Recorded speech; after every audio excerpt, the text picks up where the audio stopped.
Bonjour, ici Jean-Philippe de la cuisine de Jean-Philippe. Bienvenue dans le jour 2 du défi vegan. Une semaine. J'espère que votre sauce à spaghetti a bien fonctionné hier. J'espère que vos BLT ont été un succès. Aujourd'hui, pour le jour 2, on va parler environnement. Restez assis, vous allez voir, ce sera pas long. Non, mais on a entendu parler d'environnement dernièrement? Avec raison. L'augmentation de la consommation de viande à l'échelle planétaire est en train de causer un véritable désastre écologique. Depuis les années 60, la production de viande a quadruplé. Pour nourrir le bétail, ça prend du pâturage, faut faire pousser du soya transgénique. Savez-vous que l'élevage bovin est responsable de 63% de la destruction de la forêt amazonienne? Ben là, vous le savez. C'est en partie pour ça que l'élevage industriel est responsable de 14,5% des émissions de gaz à effet de serre. C'est supérieur à tous les moyens de transport réunis. Avant de vous acheter une Tesla, achetez-vous du tofu, ça coûte moins cher. Pour produire un quart de livre de bœuf haché, ça prend 3000 litres d'eau. C'est comme si on prenait une douche pendant 2 mois. Ça fait que vous avez deux choix. Soit vous prenez un bain avec un ami, ou que vous mangez du tofu. Selon le programme des Nations Unies pour l'environnement, passer à un régime vegan revient à émettre moins d'émissions de carbone que de conduire une Prius. Je suis conscient qu'il fut un temps où les humains devaient manger des animaux pour survivre, mais maintenant, pour survivre, faut arrêter d'en manger. Pour votre devoir, je vous suggère d'aller écouter le documentaire Cowspiracy, qui, en français, s'intitule Le secret de la durabilité. Vous pouvez trouver ça sur Netflix avec des sous-titres français. Je vais vous mettre les liens ici en bas du vidéo. Un excellent documentaire qui focus sur le côté environnemental d'un régime vegan.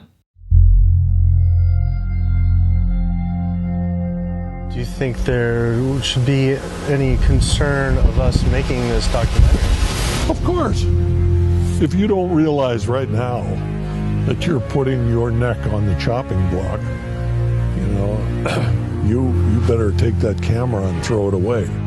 Ok, on passe aux recettes. Attention, ce soir, tofu général Tao, ma recette la plus populaire. Une recette qui contient un petit secret, n'est-ce pas? Pour faire apprécier le tofu à tout le monde, on va venir l'enrober de fécule de maïs et le faire frire dans un petit peu d'huile avant de mettre la sauce. Ça vient changer la texture du tofu parce que des fois, c'est la texture du tofu que les gens n'aiment pas. C'est un petit peu champignonneux. Mais grâce à ce truc-là, tout le monde va capoter sur le tofu. C'est important d'utiliser du tofu extra ferme ou très ferme pour cette recette-là, pour pas que ça se défasse et que ça vienne comme une espèce de bouillie. C'est une recette très simple à réaliser que vous pouvez servir avec un petit riz basmati et une petite salade en accompagnement. Bon appétit. Pour dîner, des pois chiches. Bienvenue. Pas n'importe quelle recette de pois chiches, des flautas de pois chiches. Vous savez comment est-ce que les gens aiment ça quand on roule n'importe quoi dans une tortillasse puis qu'on peut manger ça avec nos mains? Ben let's go. Faites ça avec une belle salade. Servez ça avec de la salsa. Vous allez vous croire en voyage. Vegan. En terminant, si vous voulez en apprendre davantage sur le côté environnemental, je vous invite à écouter l'épisode numéro 16 de mon podcast, une entrevue avec Éric Lanverdeur-Ménard, un type extrêmement intéressant. Je vais mettre le lien ici en commentaire. Puis, n'oubliez pas de m'envoyer des photos de vos recettes, ça m'intéresse. Courage les amis, demain c'est le jour 3. Je m'appelle Jean-Philippe de la cuisine de Jean-Philippe. Vous êtes toujours dans le défi vegan, une semaine qui se poursuit pour encore 1, 2, 3, 4, 5, 6, 5 jours.